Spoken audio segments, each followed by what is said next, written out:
it is 1 o'clock, and so we can go ahead and get started. I'm sure people will be pouring in for the next few minutes, but before I begin some opening remarks, I want to welcome our Executive Director, Stephen Gentile, who wants to say hello. Hi, good afternoon, everybody. Katie, can you hear me? Great. Good afternoon, everyone. Thank you so much for joining us today. So glad to have the presentation on general education and the future here in higher ed. I will just say that the idea for this born from communications that Dr. Brackett has out with all the institutions, arguing for a need for this exact conversation and the ones that will follow as well. I want to thank you all for taking the time today to chime in and learn and participate and look forward to the future conversations as well here. And thank you, Dr. Brackett and Dr. Julie Roberts for leading this effort here on behalf of THEC. I am actually on the last half hour of another convening. And after that convening wraps up in just 30 minutes, I'm going to pop back on here and look forward to the rest of the conversation. Guys, thank you so much. As always, we want to be sure that we at THEC can better support you in your work, and I appreciate this conversation here today. Thank you. Thank you, Dr. Gentile. So I'm going to offer a quick introduction. My name is Katie Brackett, and I serve as the Senior Director for Academic Affairs here at THEC. I'm extremely pleased to welcome you to what I hope will be the first of many THEC-sponsored webinars on general education curriculum assessment, revision, and best practices. And today I'm very thrilled to introduce Dr. Ashley Finley, the Vice President for Research and Senior Advisor to the President for the American Association of Colleges and Universities, also known as AAC&U.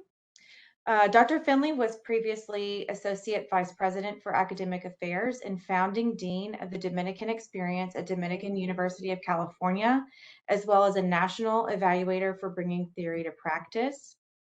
Currently, Dr. Finley oversees AAC&U's research agenda through the coordination of projects and reports on pressing issues in higher education. She also advises on strategic initiatives to support member campuses. Dr. Finley's campus engagements focus on aligning learning outcomes, vocational exploration, and assessment with students' holistic development and equity goals. Her publications include A Comprehensive Approach to Assessment of High Impact Practices and The Effects of Community-Based and Civic Engagement in Higher Education, What We Know and the Questions That Remain. Finley received a BA from the University of Nebraska-Lincoln and an MA and PhD, both in sociology from the University of Iowa. Dr. Finley is also the author of AAC&U's reports on employer perceptions of higher education, including the most recent report, The Career Ready Graduate, What Employers Say About the Difference College Makes. Today, Dr. Finley is going to connect this important research with general education curricula and experiences. And so before I turn it over to her, I do want to share a few housekeeping items. We're going to have plenty of time for a question and answer at the end of the presentation, but if you do have questions, you can put them in the chat and I'll bring them to her attention. You can raise your hand, access the chat, and react at the bottom of the screen. I know many of us are familiar with Zoom or Teams, WebEx may be unfamiliar. So if you have questions, you can also reach out to me.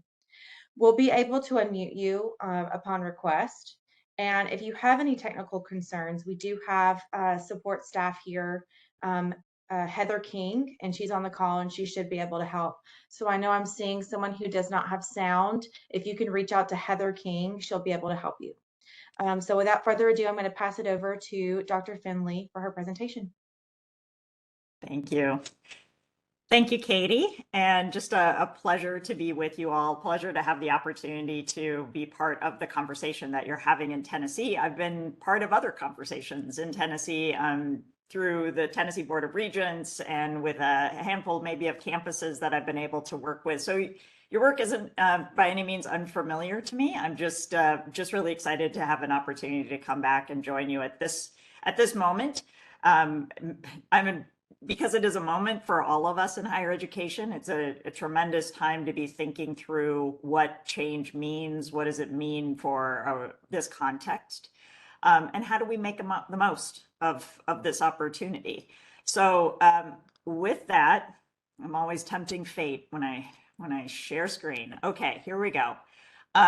So I can tell you all, I'm already regretting this title. It's just so audacious, but I thought, why not? Why not actually think about if we were going to envision a distant future, what might it look like to future proof somehow that future in a way that takes the tools that we know we have now and actually employs them in a way in which we always conceive general education to be. So that's part of what I'd like to engage as part of this conversation is taking this thing, which is general education, which makes American higher education truly unique in the world. And how do we take that to envision a distant future in which that becomes central, profound, and meaningful for students? And so I guess I just added on to the audaciousness, but let's roll with it. Going back to my initial comments, it struck me that I think anytime that I'm working with a campus, anytime I have the opportunity to talk to faculty, staff, and administrators, I always think, I always think we have an imperative, a responsibility to name why the work matters now. I'm guessing there's a lot of you out there for whom this is not your first, this is not your first rodeo. This is not the first time you have entertained reform work. You have not entertained the questioning of what we mean by students learning. So there's always a context in which we're undertaking this work. And it occurs to me with something as meaningful as general education, and I do genuinely find it deeply meaningful. We do at AAC&U, we take this work very seriously. That how do we begin to name maybe some of the tension points right now that make the work, I would argue, ever more critical and ever more imperative? One quick, very, very quick Google on the internet will give you any one of a number of these kinds of statistics, right? This is the statistic around a public narrative that is persistent in saying that we have a perception problem. We have a public opinion problem with regard to higher education. This one from Gallup poll, Pew, of course, runs its own study. Again, you can find any one of a number of them. This is pretty stinky, of course. Now, as a sociologist, I feel responsible. I feel ethically bound to mention to you that we have known since the 70s that there has been a declining public trust in social institutions. So that is not a surprise. And actually, if you have a ranking of types of social institutions from Congress to healthcare to the police force to education of all types, higher education actually ranks about fourth from the top. It's actually, and so relatively speaking, not doing as bad as some of the others. Again, that's only, I think that only is marginally comforting given these percentages. So the tension here, though, is, of course, the tension between what we are vigorous and want to uphold within higher education. But I would argue the other tension point here is that employers have long been our biggest fans. And so when we think about what it is to who that public is to remind ourselves who constitutes that public. And employers in that case are actually pretty confident in what we're doing. And you could say that's good news considering they're the ones that are receiving on the receiving end of much of the work that we do. So in 2021, for example, and we've run these statistics for a while, we took that exact question from Gallup and reframed it for, in our study, 67% of employers, not the 36% you just saw, but 67% said it was a great deal or quite a lot. We asked it slightly differently in 2023, and we gave them actually a statement and said, to what degree do you agree or disagree with this? I am confident that higher education is preparing graduates to succeed in the workforce. And you can see that strongly or somewhat, 83%. A strong, what we would say maybe even a staggering majority of employers strongly or somewhat agree with that, and nearly half strongly agree.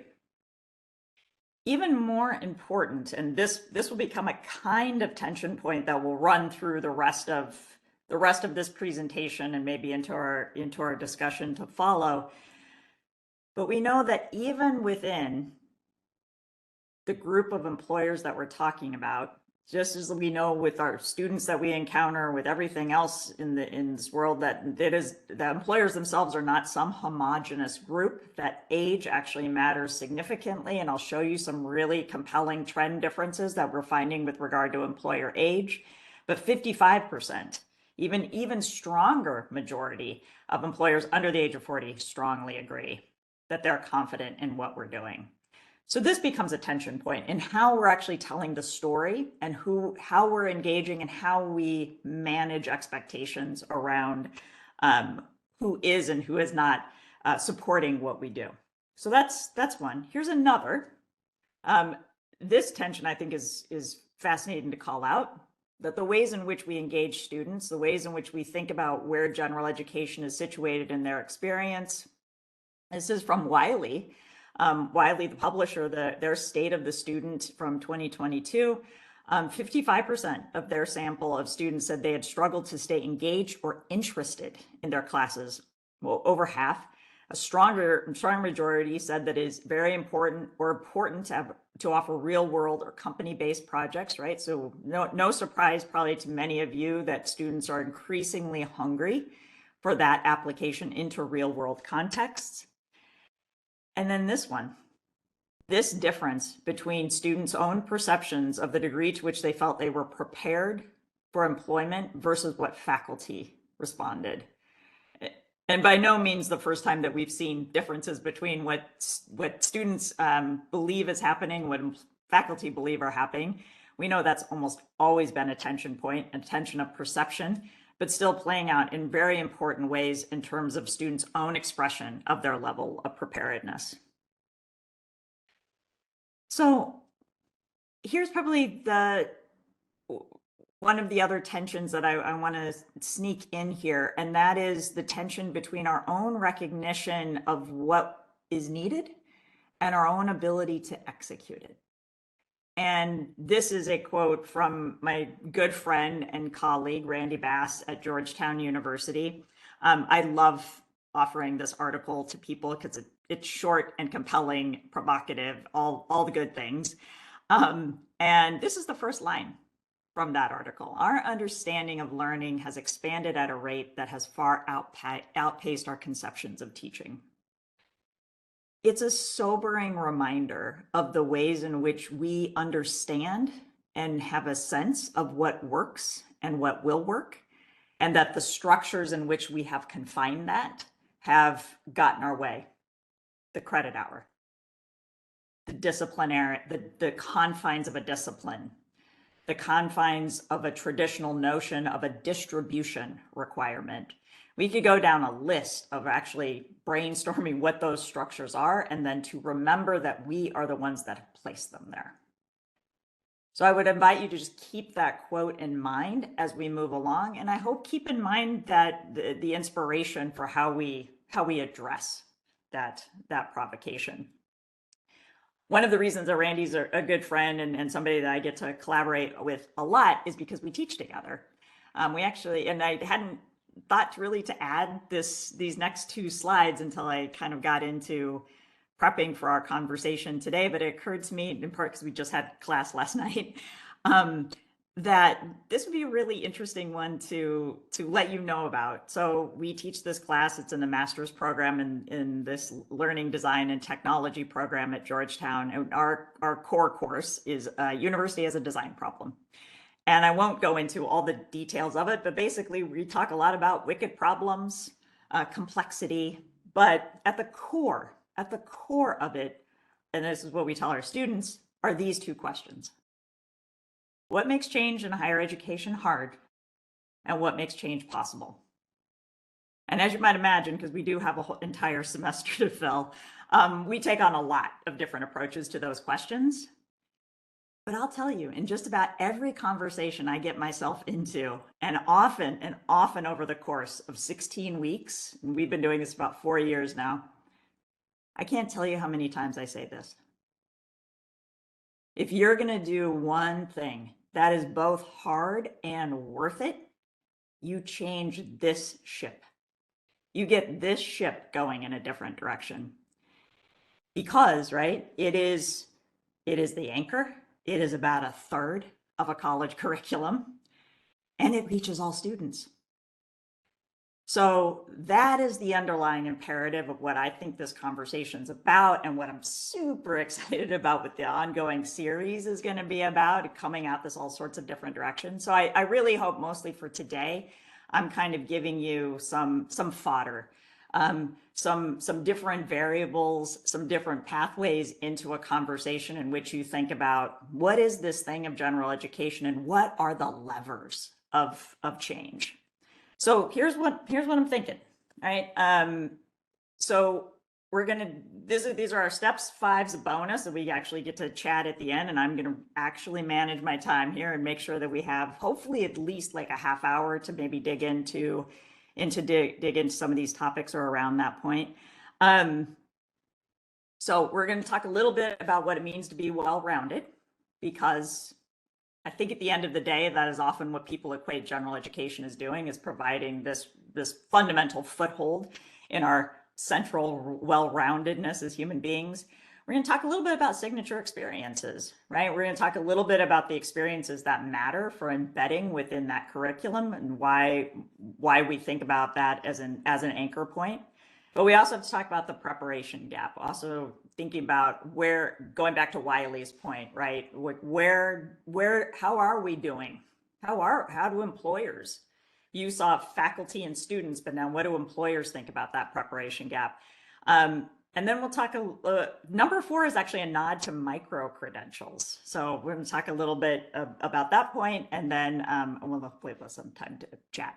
And I do want to engage you throughout this, so I've given Katie the liberty of keeping a monitor on the chat, and I'm going to ask you some questions as we go through, because I can certainly understand that an hour would be a while to hear me just kind of chattering on. So, Katie mentioned it in her intro. This is our most recent employer report. You can find, maybe somebody already dropped the link in, but it's easily accessible via Google. Again, feel compelled to let you know who's in the sample on this. There's a much bigger rundown on who we work with. We work with Morning Consult as our research partner on this, who actually ran the administration. We co-designed the survey and do all of that with them. But this is our basically representative sample, statistically representative sample of CEOs and hiring managers. We actually include both, and we've been including both since about 2015. We have a slight majority, about 3/4 of the sample are private companies, but we do include nonprofits in our work. National and Southern are both they have 4 categories for each of those, like multinational, national, regional, and local. So we have slightly higher percentage of slightly overrepresented among national employers from representing national companies, slight overrepresentation from the South. And then because this age trend is going to be so important to our conversation, I wanted to specifically show you the employers that make up that category. So, all right, so let's get to it. So what it means to be well-rounded. I feel compelled to share this quote, which is one of my favorite quotes ever. This is from a study that my friend and colleague Tia McNair, who's our Vice President for Student Success, we did a study a handful of years, about 10 years ago now, on high impact practices. And we did a series of focus groups as part of that study. We went to 3 different states and organized about 15 focus groups, about 9 campuses, worked with about 100 students. And this is one of my very favorites. I don't know too many jobs that the job is being well-rounded. You know, it's not like you're going to go work at Well-Rounded Inc. or something. Yeah, it's, that one will make you pause, right? And it's such a great comment. It's right on the nose of the way in which we use language as currency for what we think is happening. And yet in the translation of it has actually very real practical implications for students. And really, in some ways, we started to wonder as we went about doing this employer study, what does it mean to anyone else? I mean, we do kind of use it as a shorthand to suggest something. So what is it that we're actually suggesting.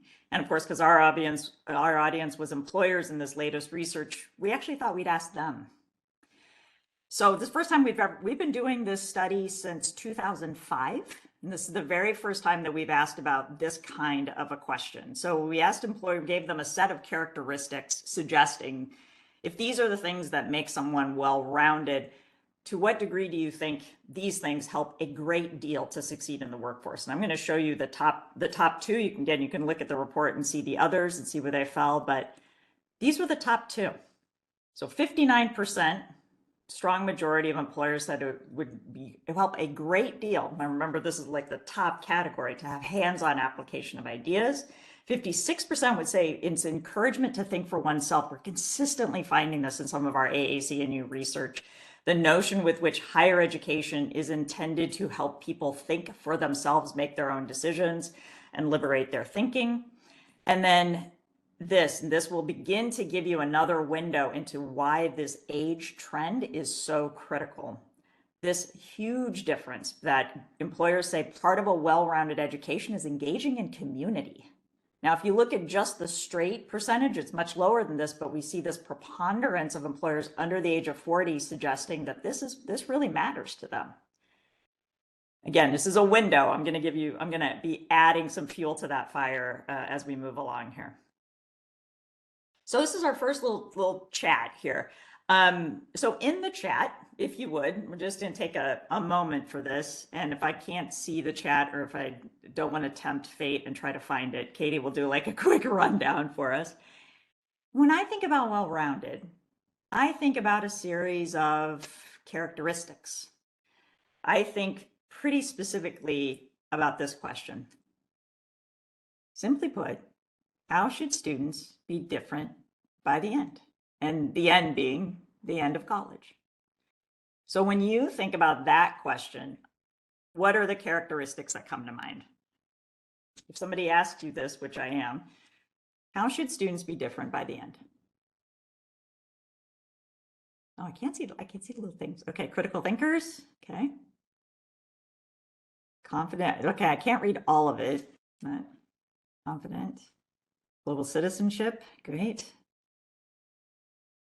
Articulate. Oh, you guys are making me like WebEx. That's, who thought? Engaging. All right. Able to adapt. Fantastic. Love it. Mature. Yes. Well, yes, that's a global hope. Curious. Yeah. Great. Thank you, Bess.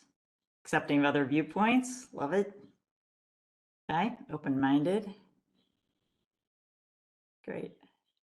Okay. I've seen like the first part of some of these. Was fantastic. Ability to change one's mind. Fantastic. Yeah. Yes, communication often comes up. Self-awareness. Okay. Lifelong learning, always a good one. Confidence to meet all challenges. Yes. The ways in which you all are moving, misinformation, right? So what happens with information literacy these days, for sure. Hopefully you all are seeing a clearer stream of these. And so I wanted to ask you that comment.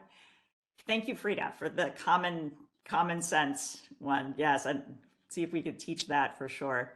Yeah, great list there. So let me show you. Part of the reason I wanted to ask this, well, there's something important about this question before I show you the next thing, which is this question is deceptively simple in the fact that implying how students should be different by the end suggests a trajectory.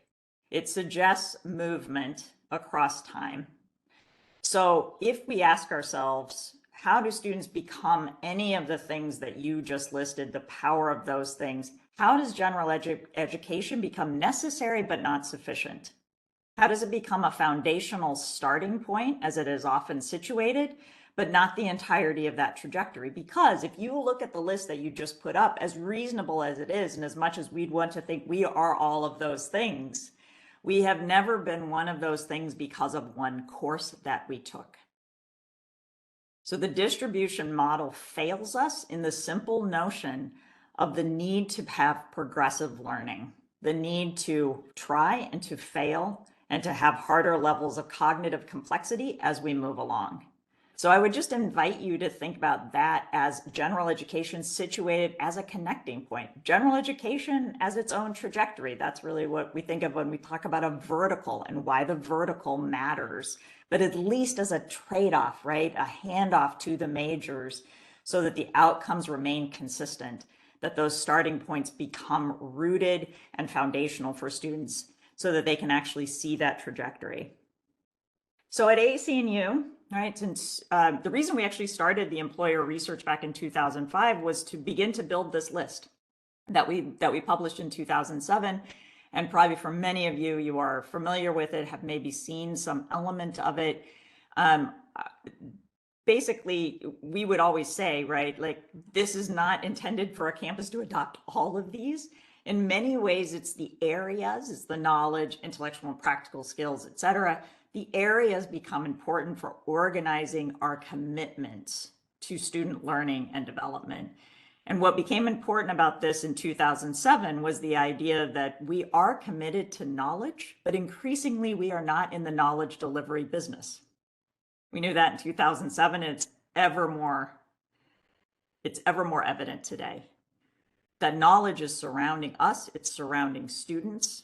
Our increasing responsibility is helping students to parse that knowledge, to make sense of it, to deliver it, to discern what it is, to discern what's right and what's valid.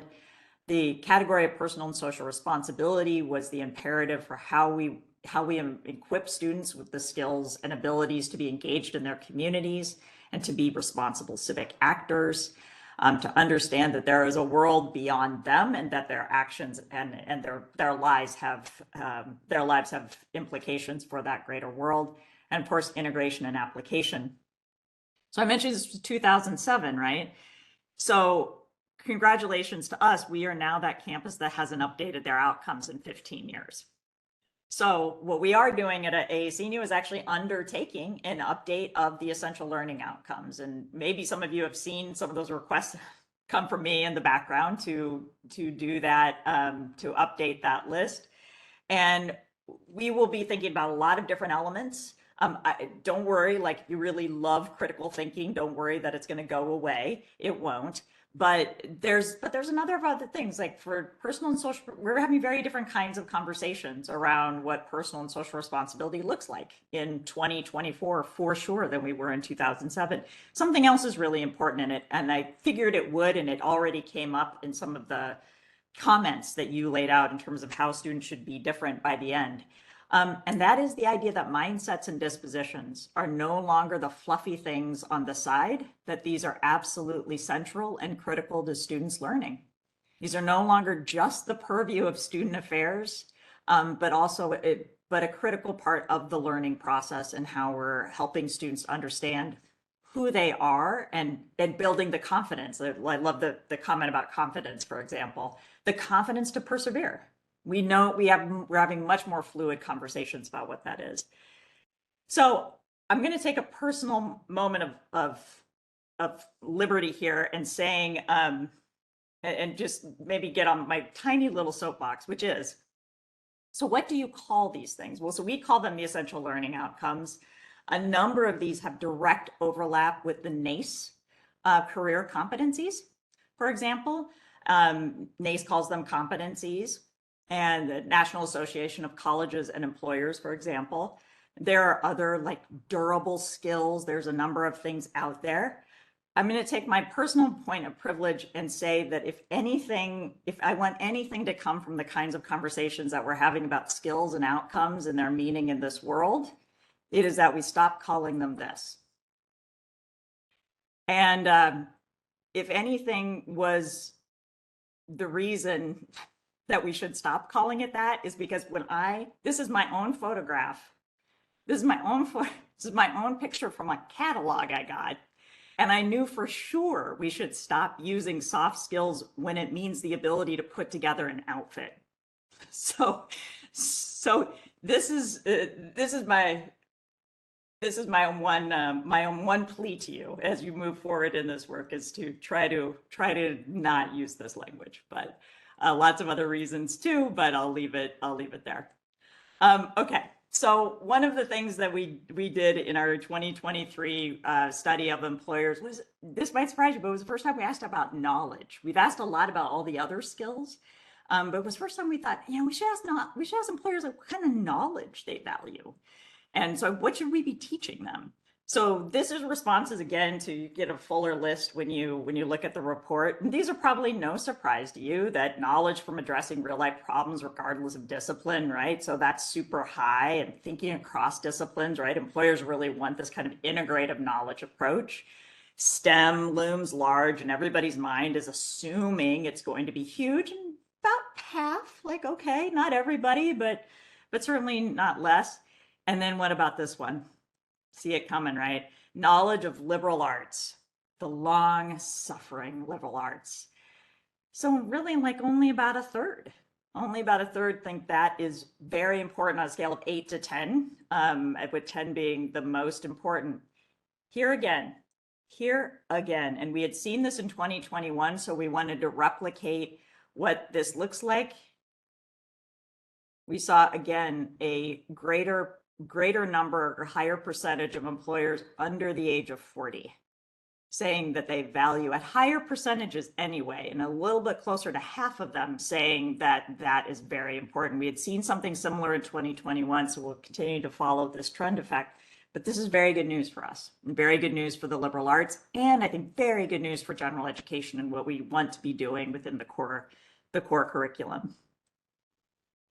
So this is our sort of classic slide that we've been using for years around our general, around our employer study, the ways in which categories and outcomes break out. And you can just, I will often sort of say, like, I don't know why we would put outcomes in a horse race with each other to see like which one wins from year to year.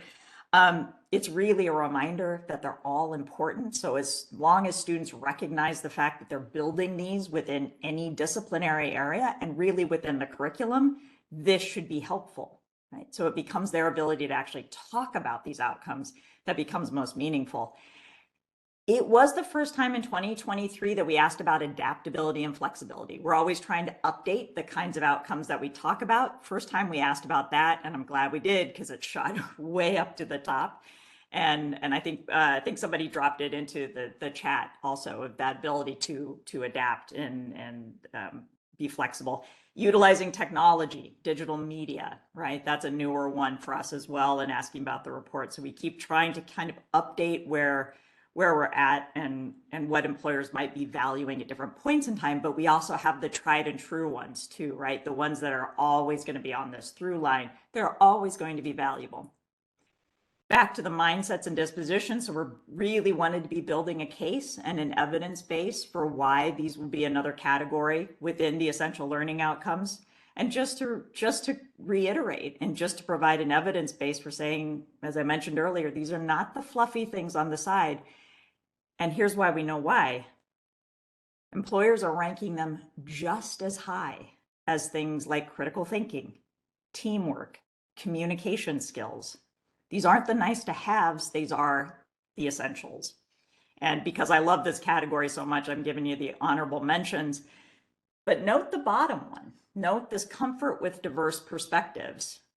Even as we've asked employers about teamwork over the years, that prompt has always been the ability to work with diverse teams. So what we've always known about teamwork is actually the valuing of the ability to work with people not like yourself. And this keeps coming up for employers as a really critical viewpoint and perspective on career preparedness. So, okay, so those are the outcomes. So trying to define well-rounded, what should we really be emphasizing within general education? Those those outcomes are going to be crucial. But there's also about how students are getting those, right? It's the ways in which we're engaging them that are also meaningful, also powerful.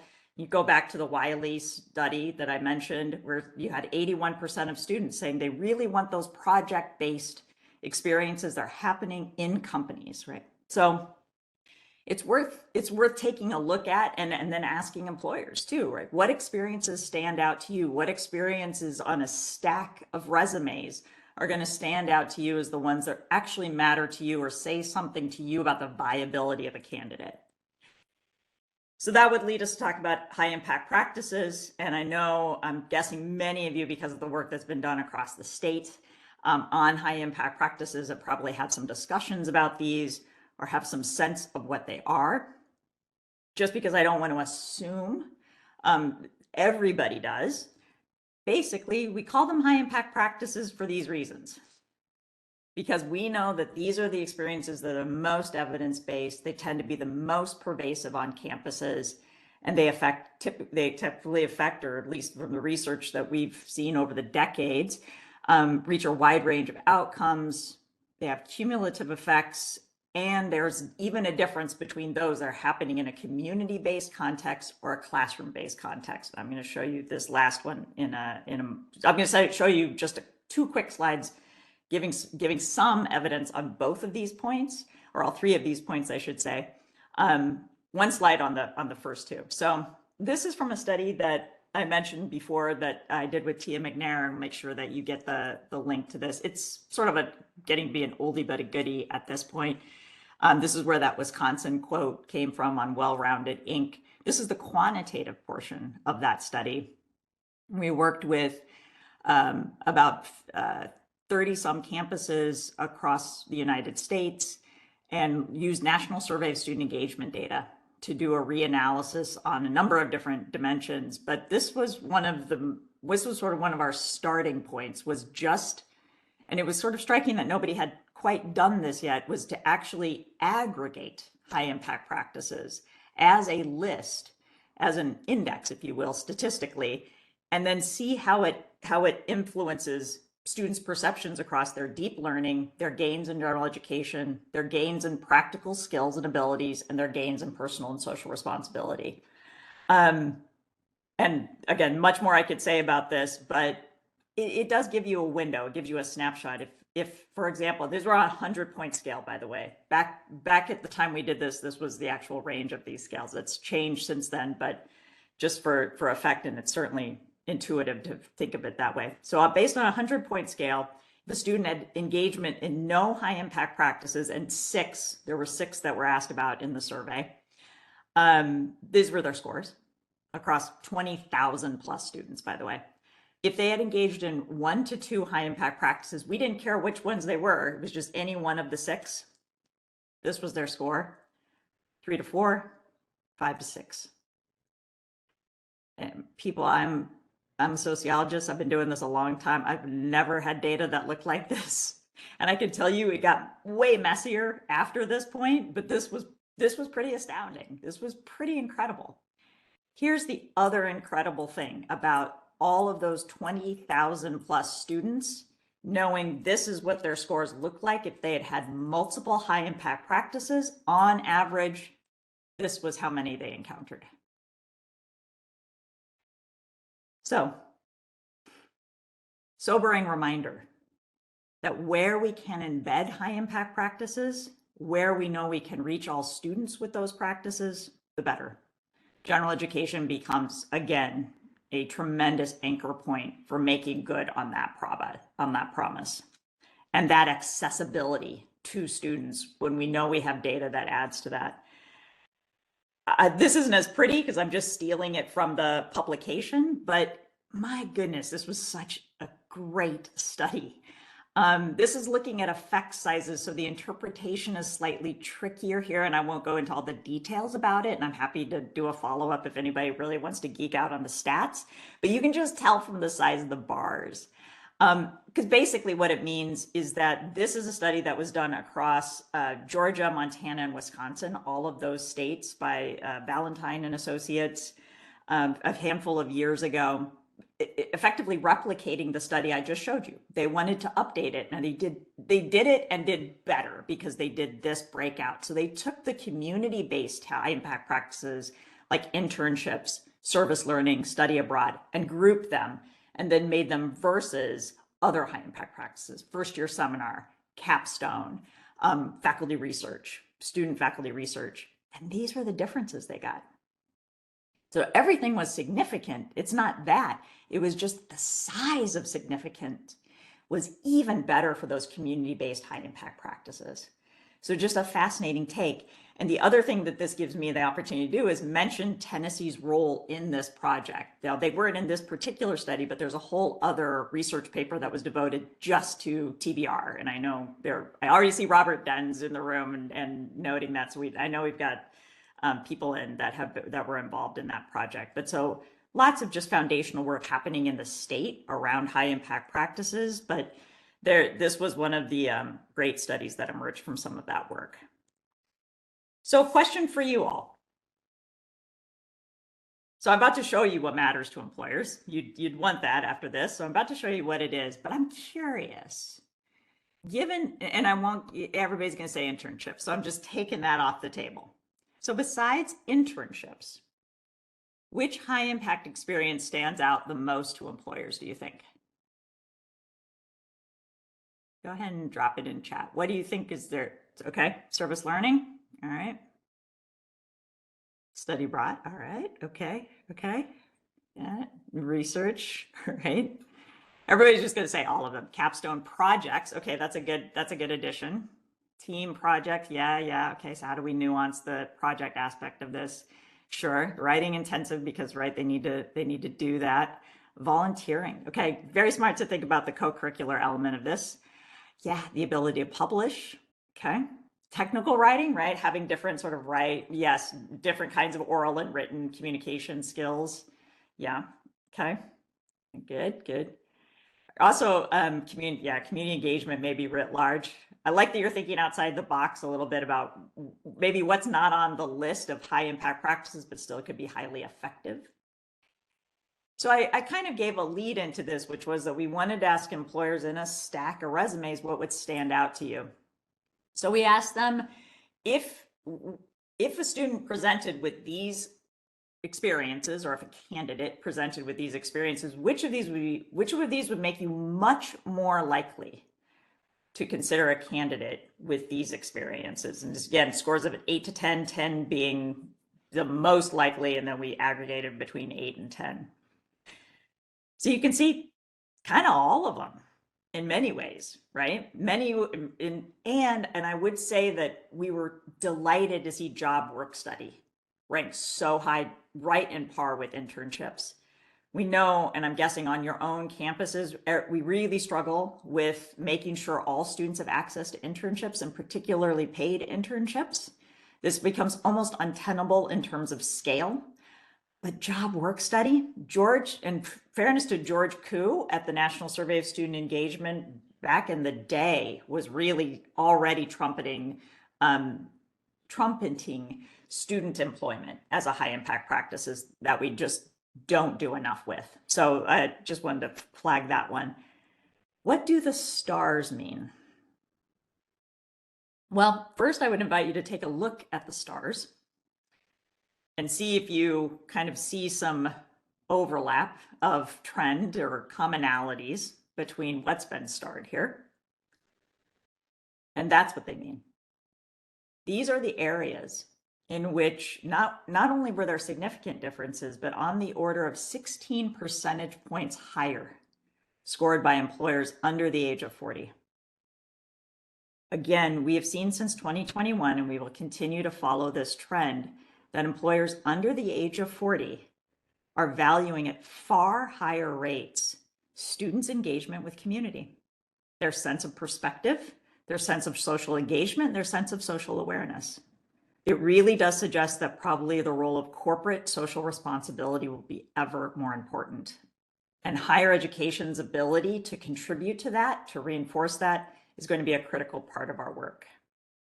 So I could say lots more about that, but I want to make sure that we keep moving here, and I'm trying to keep an eye on my time. So what do we, so what, for your own work, as you're thinking about these engagement high impact practices are effective, right? We have all this data. We really do, from different stakeholders, including students themselves and their own perceptions, their own abilities, that these are effective practices.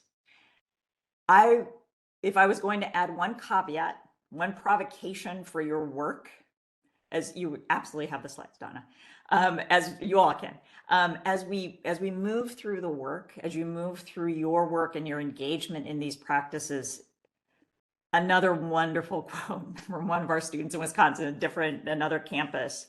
I have teachers that take us out of the building. I don't know what it's called. They take you out of the building and you go learn about the vegetable gardens in the community. There are a lot of professors here that teach differently. If Tia and I learned any one thing from our study and engagement with students around in the focus groups around high impact practices, it was that they do not care what they're called. In fact, they won't know what they're called. What they will care the most about is the quality of that experience. So along with soft skills, if I could encourage you to do anything, it's that as you think about the role of high impact practices, particularly knowing how sophisticated you are as a state with regard to these practices, it is to be the next leader in defining the quality of what those are. That is ultimately what will matter the most to your students. So how are we doing? So we know the skills matter. We know the experiences that get students to those skills will matter. What about the preparation gap? So how are we actually doing in filling that need? This is, if I see one thing that's really been like a holdover across all of our employer studies, I always see our preparation slides. People love this preparation gap slide. So let me frame it a little bit for you all, and then you can continue to chew on it. So we asked 2 questions, just sort of global questions of this 1,000 employers that we talked to. We wanted to see, do you think, kind of globally speaking, that the candidates you get, the college graduates that you get, are they prepared to succeed in entry-level positions like right out of the gate? And pretty much, yeah. I mean, employers saying, yeah, pretty much, sure. They look pretty good. Okay, well, what about the ability to advance in your company? Almost exactly the same. Pretty good. This is where survey design is a science. It is a science, but it's also an art. So it's thinking about, okay, employers respond one way to the global idea, that the well-roundedness, if you will. But what happens if you disaggregate the well-roundedness? What happens if you actually compare the outcomes they say they're important to them, and then on those specific outcomes, the degree to which they think students are prepared? This is where the story emerges. This is where we have a much more nuanced view and perspective on where we can help students and improve our work as institutions of higher learning. These are where we begin to see gaps, and big and super tiny. So a survey's working the right way, right? When your hypothesis proves correct. And if we hypothesize that many employers would think that they're young digital natives, if you will, are all fine on the digital stuff, you could see there's like no daylight between importance and preparation on using technology and digital media platforms. So that was like, yep, I guess our survey is probably working the right way. And yeah, but we do see some other gaps in there.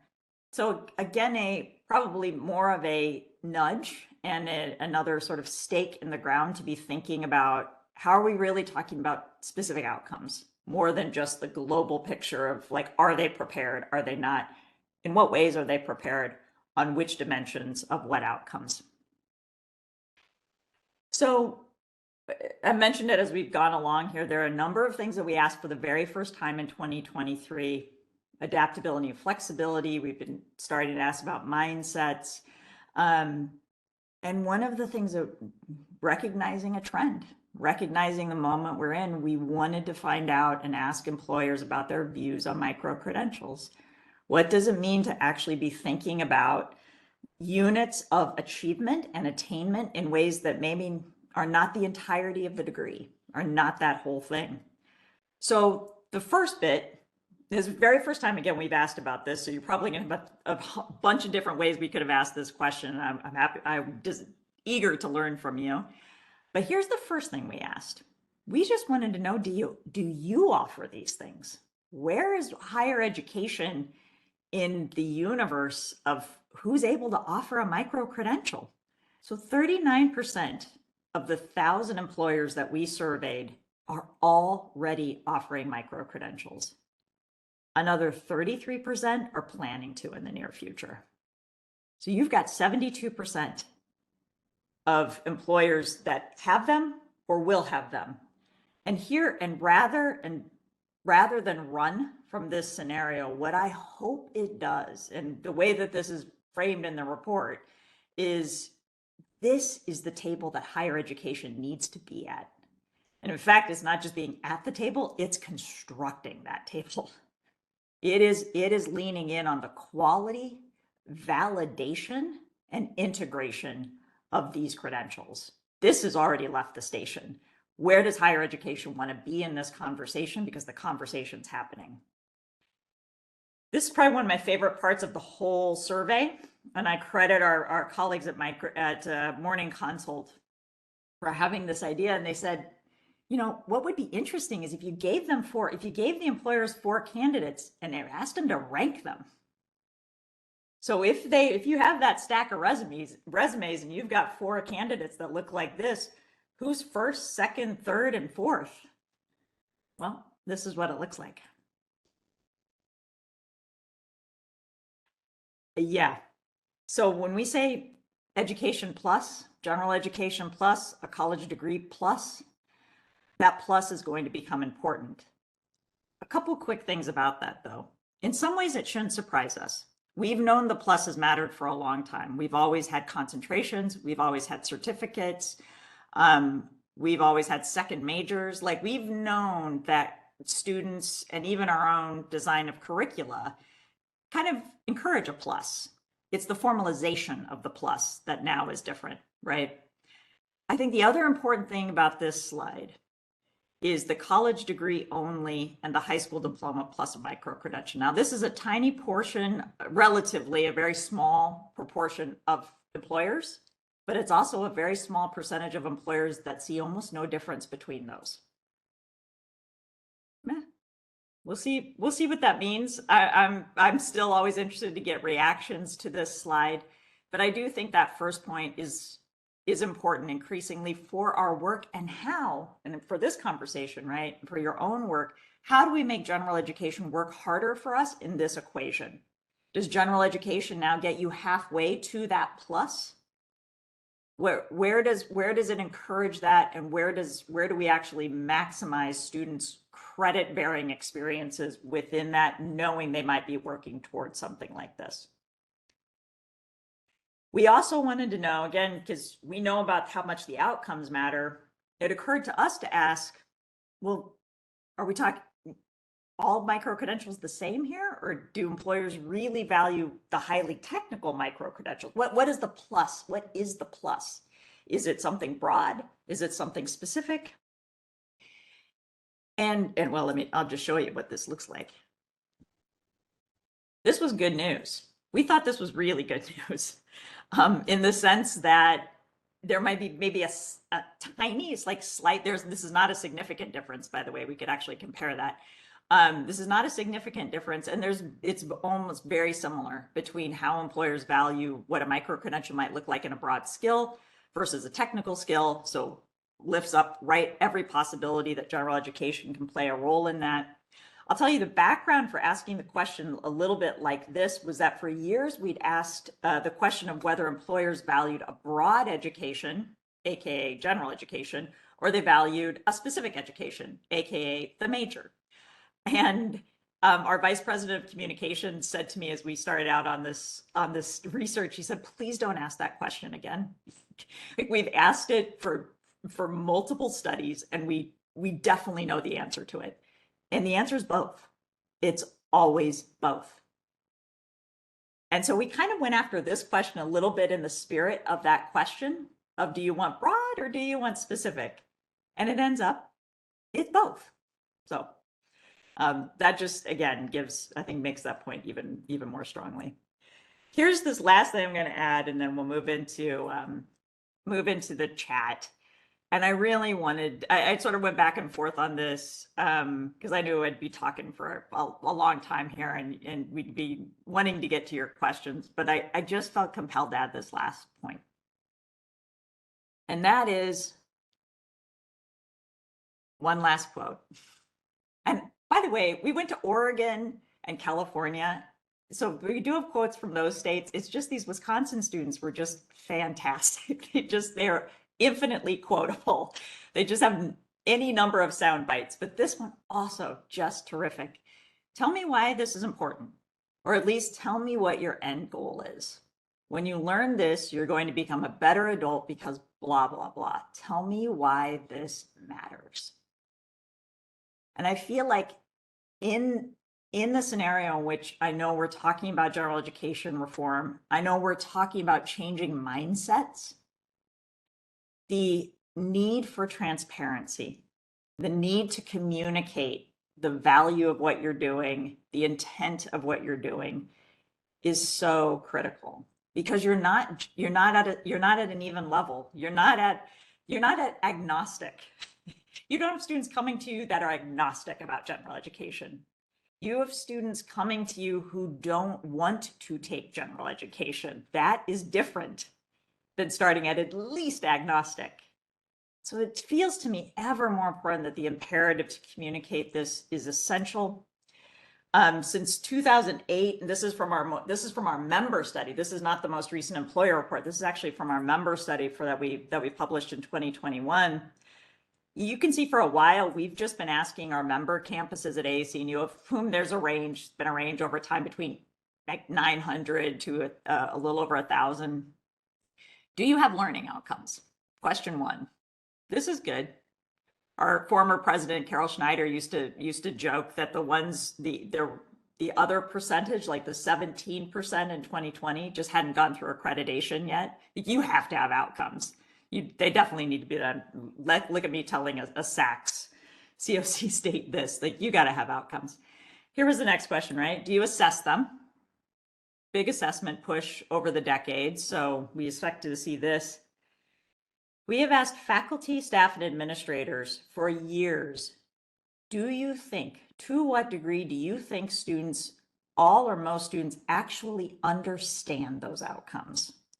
And in 2020, we got perhaps the most, again, sobering finding that we'd encountered yet. Maybe they'd really declined. Maybe everybody just got really honest. I don't know. But it's the same message. It's way below the other percentages, and it just tanked in 2020. So as you go about the work, thinking about how you're really communicating this to students, and I would invite you one last thing. One last thing is to think about, if visualization is part of what you're doing, then I would encourage you to really think about the visual. Really think about its meaning and translation of a concept and an idea. Because if general education is all the things that we've been saying, and it is, to use a term or a word, a scaffolded experience. We love this term scaffolding in higher ed. It's one of my favorite buzzwords. And yet, I tell you guys, scaffolding is just stacking stuff. It's just kind of stacking stuff. It doesn't necessarily mean it's leading to anything. And there's no reason it couldn't look like this, where it's just the same old siloed place that you've always been. I would invite you to visualize. I would invite you to really think about how you want to translate this concept into not just a visual, but a visual for a generation of students that depend upon this kind of imagery to make sense of things. As many of us already have, but it's just increasingly generations that are ever more visual. I'm going to sneak in one last point that probably is like this is the main thing where you're hanging with me, and then I dropped in ePortfolios and in one slide comprehensive learner records, which is just mean. It's just mean, and I'm sorry. But I do think the tools with which we can help not just our own expression of our intent and mission of general education, but the ways in which we're helping students to hold their own learning are advancing right along with us. So if you go back to Randy Bass's quote at the very beginning of this presentation, that our understanding of learning has far outpaced our conceptions of teaching, we are right there with even our conceptions of demonstration. One word, the transcript. Probably the most anachronistic thing we have in higher education. And I'm not saying it's going to blow up or go away anytime soon, but we certainly have the tools to be thinking differently about how we're helping students and our own institutions to hold learning and make it more transparent. This is an example from Dominican University of California. You can click around that site. I will make sure that you get the resources for that. But in terms of students as a holder and holding their own learning portfolios are amazing tools for doing that. So are comprehensive learner records, which is really the summative end of that. Lots more I can talk about that, but I felt compelled in terms of this point of transparency to add that. So I know we're right at time and I want to move to chat. I did want to leave you with a final quote, but then this image before I end. So, and maybe one last go at the chat here. So I put up these images and I'm going to invite you to think about what they have in common. So AI, COVID-19, TikTok. Ooh, let's add one more here. Micro transportation, micro transport. These scooters, which I'm sure many of you have around. And I'm going to add one more because I wanted to make sure we got a good flavor here. Marine heat waves. Marine heat waves are a phenomena in which the rise of sea temperature is rising at an abnormally high rate relative to the air temperature. That is what a marine heat wave is. In the chat, any commonalities emerge for you?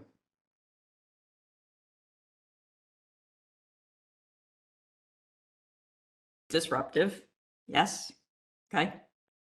2020, okay, interesting. Apocalypse, fair, thank you. Global impact, okay, yes. Virality, ubiquity, yeah. These things that surround us, that's interesting. Controversial topics, okay, great, love it. Things that cause us to adapt and change. God, these are great answers. Just dangerous. Okay, fair. Love that in terms of the scooters as well. Things that force change or evolution. Yeah, fantastic. Yeah. Those are all of course, there is no really wrong answer. I can tell you the reason that I chose these specific ones and tried to pick some that were pretty different. These are all phenomena that simply didn't exist 10 years ago. They just didn't exist. Maybe in some form like AI, fair. Flu, fair, right? There's origins of everything. Climate change certainly existed. Transportation certainly existed. But these specific things and the ethical, social, communal questions that they raise for us simply didn't exist 10 years ago. So when I think about general education, when I think about what future-proof means, I think this is what we're doing, right? We are preparing students for a future that does not yet exist. And it ends up, Richard Riley, former US Secretary of Education under Clinton, I believe. No, not Clinton, Obama. Right before that, former US Secretary, let's just say that, I won't name the administration. Quote, we are currently preparing students for jobs that don't yet exist using technologies that haven't been invented to solve problems we don't even know are problems yet. And what was interesting, the reason I caught myself in terms of the administration, because he was actually said this in 2004 about jobs that would exist in 2010. So, I'll stop there and hope that that's enough to chew on for another 25 minutes or so. But I would love your questions. I would love to see what you'd like to chat about and have a conversation. So I will stop sharing and see if we can dialogue a little bit.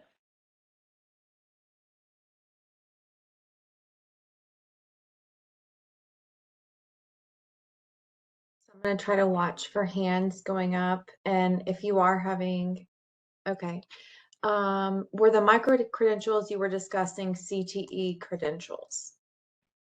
Not specifically, Robert. We really just asked about micro credentials. And so we didn't specify beyond that.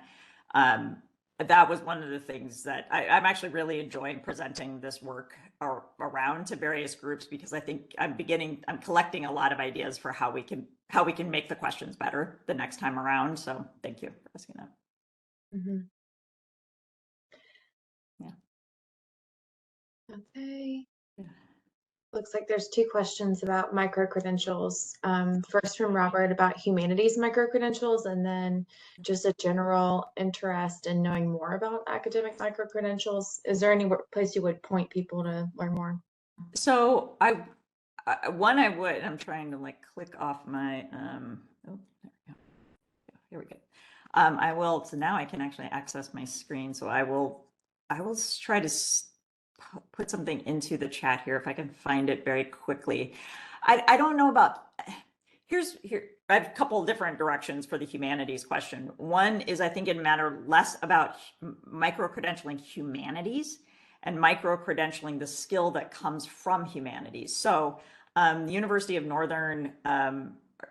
North Texas had used Badger, for example, to connect departments. So they actually had an articulation in their system where I think one of the examples I've seen is from philosophy, where they actually tagged courses and then could tag it back to what the micro credential actually related to. So it was a way to not credential the discipline itself. And I will just say that part of what general education is going to do when working harder for us, I think, is explode students' notion of just having the major as the endpoint. That it's not about that, it's about the skill that students are getting from the major, rather than that. So the ways, and so what I get excited about, now I will fully admit, full disclosure, I was an English major along with a sociology major at the University of Nebraska. So I definitely have a rooted interest and appreciation for the liberal arts. But part of what I think we're doing there is thinking about the ways in which students are able to follow their purpose and able to follow what actually makes them happy and makes them want to stay in college. So the ability to tell a student who really loves literature and really loves the analysis of literature to say that can still lead to a viable career path because you're getting these skills from doing that, and maybe even a micro credential for having done that. Let me see if I can find this other one, because this, if I can find it quickly, I think you all would be interested in this. So Colorado Mountain College, this is hot off the presses, has just released a essential skills certificate, which is effectively a certificate for general education as a two-year institution. Two-year institution, they offer 4-year degrees. But again, this is very new work that's emerging, and I think we will continue to see more, but it's always just great to have models. Always just great to have models. Okay, sorry, I rambled on and now there's a bunch of questions. Sorry. I do want to try to front load Marla's question because she asked it earlier in reference to the essential learning outcomes. And so she's broadened that to think about AI more generally there. And you see her question from Marla Cartwright. Yeah, I love it. It's a fantastic question. And I think absolutely, yes. We're running my fantastic colleague, Eddie Watson, is running an actual webinar series on AI right now. He's made that a big focal point of some of our work at AAC&U, and he's just such a terrific expert in that area. And this is one of the things I think we'll be collaborating with him on thinking about what those questions look like. In part, right, I think it's about thinking about it's not just students' utilization of AI or employers' engagement with AI, but the ethical issues that come with the use of AI, of course. I know many of you are already thinking about, but even the ways in which it changes our notion of creativity. And again, those ethical conundrums, but there's just its implications for other skills, I think, become really important. And so, yes, the quick answer is yes, for sure. We have another question from Jack. In reference to some earlier slides, do you know what % of US employers are under the age of 40? I know. I wish I did though right now, because that seems like a really helpful thing to know. But I will look, because we did surprisingly sort of have more. It's like 47% versus 26%. And of course, there is a middle category there. The reason we cut the age difference that way was because we found in 2021, and we found the same in 2023, that the middle range, the 41 to 49, that is a category. We do have employers in that age group. It's just that that's really where the division happens. And we have obviously employers that are over the age of 50, well over the age of 50. But even then, doing 60 plus was not as much. It's really, those were the cutting lines. I will check for that. One of the things, and this does include hiring managers. So part of the reason that we had probably greater proportion of under 40 is because those are also hiring managers too. One of the things I have hypothesized with the data and the evidence that you all are seeing is that those employers under the age of 40 are the youngest millennials, or sorry, the oldest millennials. So the very real generational differences that we're probably likely about to see in workforce leadership and values within the workforce, we really need to be careful. We really, not even careful, we really need to think about what that will mean for how we embrace and emphasize different elements of the curriculum. And I think in really exciting ways for higher education. This is really, I think the findings are really good news for what we do in terms of community engagement, support for the liberal arts, civic responsibility. These are things that we've all known, and now we have a generation of employers who are voting with their dollars, who do not see bright lines between my private life and my life as a consumer or my life as something else. Like, they see this as a very integrated identity. So the idea that they're bringing that into their workforce and professional lens makes all the sense in the world. And that's only going to get stronger when we go to Gen Z and into Gen Alpha.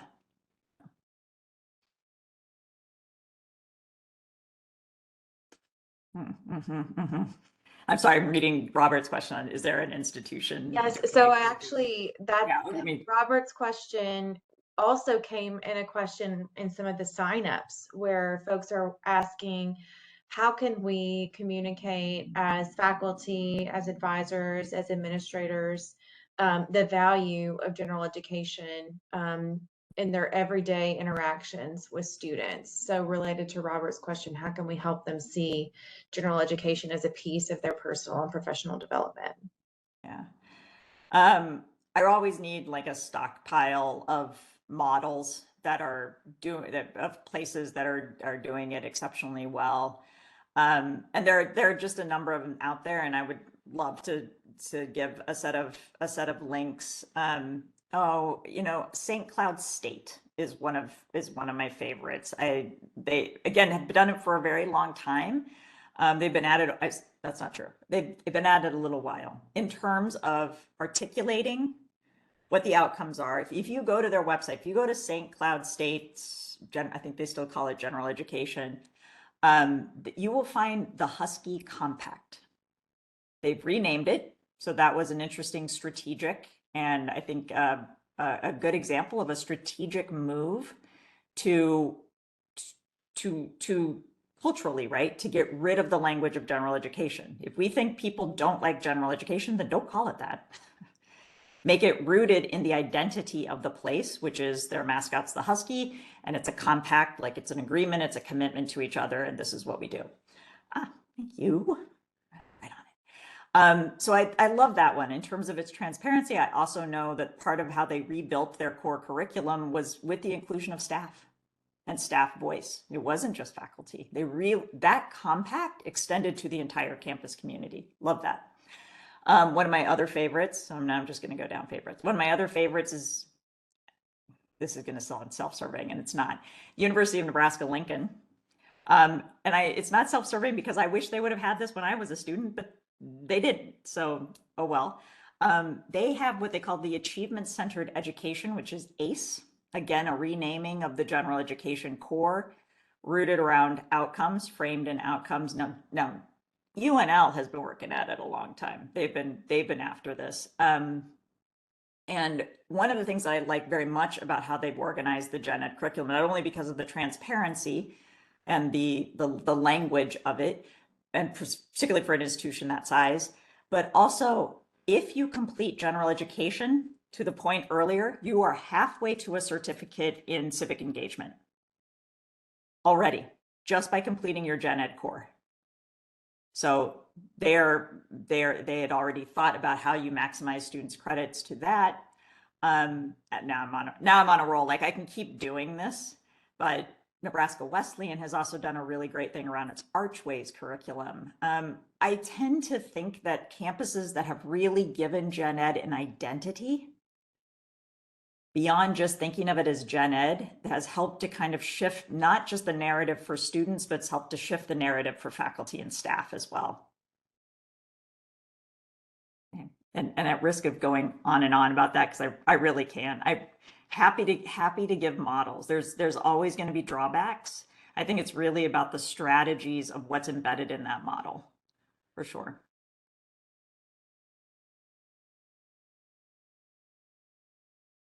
We've got a question here. I question the value of conventional curriculum when kids seem more visual, more video oriented, but not terribly interested in literary discourse or traditional disciplines, history, art, politics, but they want to be influencers, YouTubers. How can we engage them? Yeah, great. Well, part of it is thinking about the ways in which we deliver content, right? And you're hearing me pause on the really reductionist way in which I just use the word content and delivery. Because I don't quite mean it that way, but I do think about the ways in which we are delivering and engaging in learning experiences in which the attention span has just truncated so much. I was just having a conversation yesterday with a colleague about a conference that she's at where the sessions are 40 minutes. And recognizing, for example, at AAC&U, we just finished up our annual meeting a few months ago, and we had a session ban that was an hour and a half. And I don't think we can do that anymore. I don't think it's just our students. I think all of our collective attention spans has just shortened. I think we just don't have the same kind of bandwidth to engage at length in the same ways. And it doesn't make us incapable humans. It just means that the ways in which we have trained and socialized ourselves to take into information have just profoundly changed. So the ways in which we meet students where they are, given their use of technology, given the mediums and the platforms in which they're operating, I do think those are opportunities. Opportunities for engaging in literature in different ways. Digital humanities, for example, I think is a really incredible and creative movement. Thinking about digital art forms, right? The ways in which some of these things have just fundamentally reshaped fields. I was telling a story the other day to a photographer who was in a group of a faculty development workshop that I was doing, that I had a chat some months ago at a art fair with a photographer in the conversation about AI generated photos and the degree to which that becomes the artist's work. I mean, there's adaptability and flexibility isn't just for students. It's also for us in recognizing the ways in which the world is changing and the ways which profoundly influencing our disciplines to take on different kinds of questions. And I know you all know that too, but that to me is at the forefront of what these conversations are.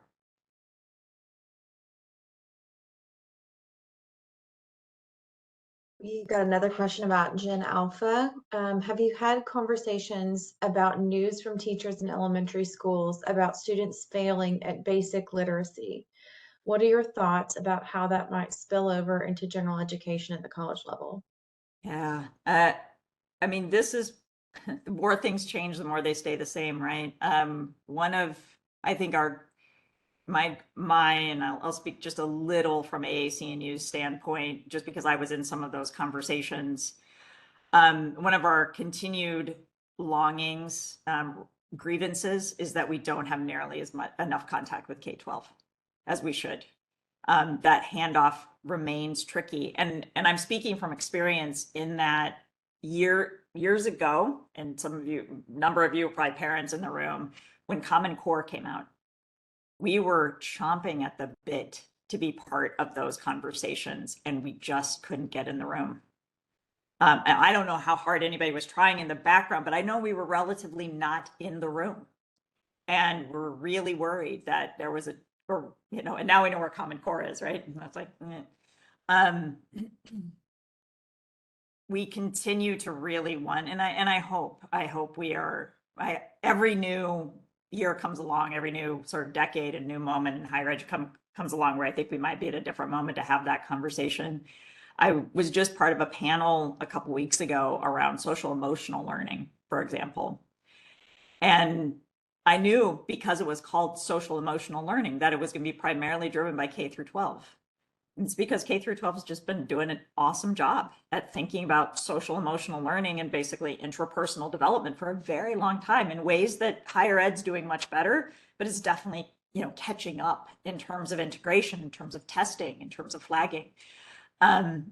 So we have a lot to learn, and there's still just such an important handoff to happen there, and particularly now in the wake of just tremendous generational shifts of students' comfort with technology, mental health, and well-being is going to be increasingly critical. So I'm good. I can only talk wistfully about it because I just don't think it happens enough.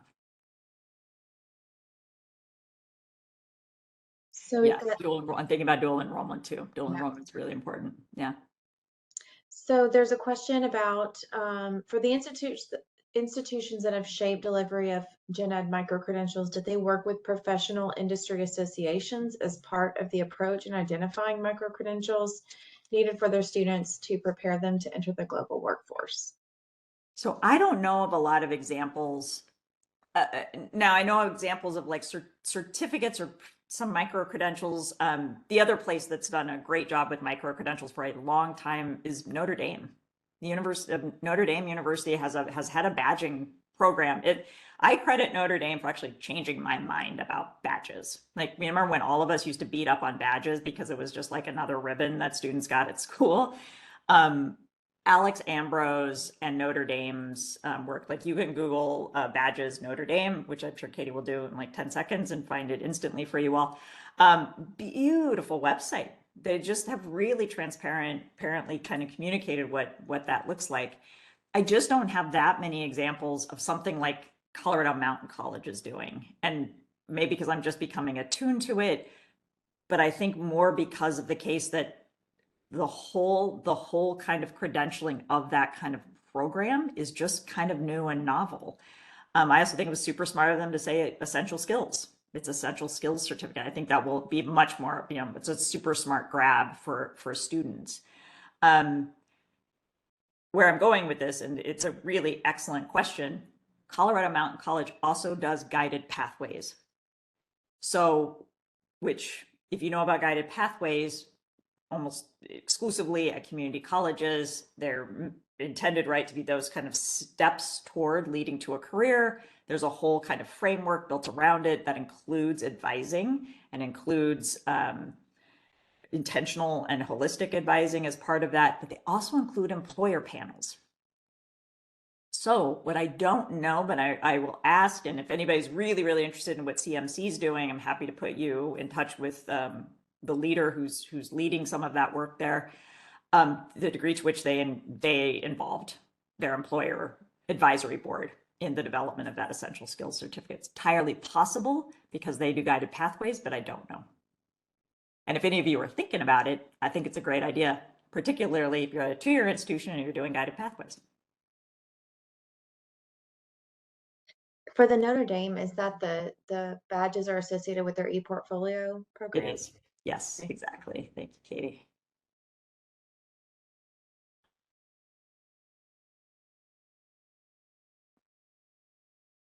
Any other questions? So if no one else has a question, I want to ask a question. We know that based on the research that employers have confidence at least a reasonable amount of confidence in higher education, and they see the skills developed in general education as important. But how can we take that message more public facing, and how can we make it a compelling argument to parents and folks outside of our immediate university communities that general education has value and it has a place in higher education in the United States? So I'm going to give myself credit for like somehow kind of knowing what you were going to ask, because I didn't at all, but I was like, God, I really want to tell them about this other program. And it ends up, it's also a great, I think, example of what you just asked, Katie. So here is another emerging there are two other new emerging programs that I think are just really lovely. Kind of going back to the models, because this is the problem. You ask me about models, I will pause and I'll be like, everything will literally evaporate from my head for like 10 seconds, and then I can't shut it off. And then it'll come back and I can't shut it off. So I love what the University of Tampa has done. And to Katie's point, because it's another good strategic lesson, is you gotta tell this story visually on websites. So the use of video, the use of student quotes, the use of narratives. So if I was going to go a step further from my two-dimensional PowerPoint slide, right, it is that students should be telling the story as quickly as you possibly can. Get your students, I don't care if it's coming from the pilot, make it real, because it's certainly real to your students. Your students don't care if they're in a pilot. That's their whole life. That's their credits and their money. So if they've had a good experience there, I would certainly forefront that. See if I can, I know time's ticking. So the other one I really like, and I know you're not supposed to have favorites, so don't even say, is, let's see if I can find it. Yeah, I love what the University of Alabama, Birmingham has done. They, again, you're going to see a continuity here of really thinking creatively about naming. This is the Blazer Core. There's a number of things that are really imaginative and creative about this core. It's probably rolled out about a year or so ago, so relatively new, but obviously going through the planning phase. UAB's mascot is a dragon, so that's called Blaze, and that's just beyond adorable.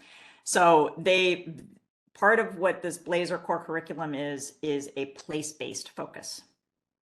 So one of the things that I would encourage you all to think about is, what does it mean now? If you know that employers under the age of 40, if you know that this next waves of generations of employers, or at least this very next one, is going to be valuing community engagement at higher rates, how are you embedding community engagement that's not just not your mom's service learning course, right? Like, how do you actually do it in a way that is place-based? And in that way, it means that, and I actually know a good bit about what UAB did, because I was literally in their session at a Gen Ed Institute back in the University of Vermont, probably, gosh, it was a while ago, maybe 7 or 8 years ago, where they had the aha moment of knowing they wanted students to understand what it meant to be at Birmingham. And they wanted that to be part of their general education experience. And a lot of us have that, right? It's not just Birmingham. It's a lot of really special places and communities, when I argue all of them are. So what does it mean to really think about what local means and should mean for your students, particularly if they're not coming from there? Maybe particularly because they are. So. Thank you for that. So we are just about at time, but I do want to say thank you to everybody for being here. Thank you to Dr. Finley for talking us and to us today, and inspiring some great work already underway on our campuses and continuing. I do want to say, be on the lookout for invitations to future webinars, including presentations that are going to focus on Tennessee topics and general education curricula, assessment, reform. And I'll make a recording available of this on our website and also email participants once it's been edited. But again, thank you so much for being here. And if you have any questions or comments, feel free to reach out to me. Thanks, you all. Really appreciate the opportunity. Thank you. Good luck.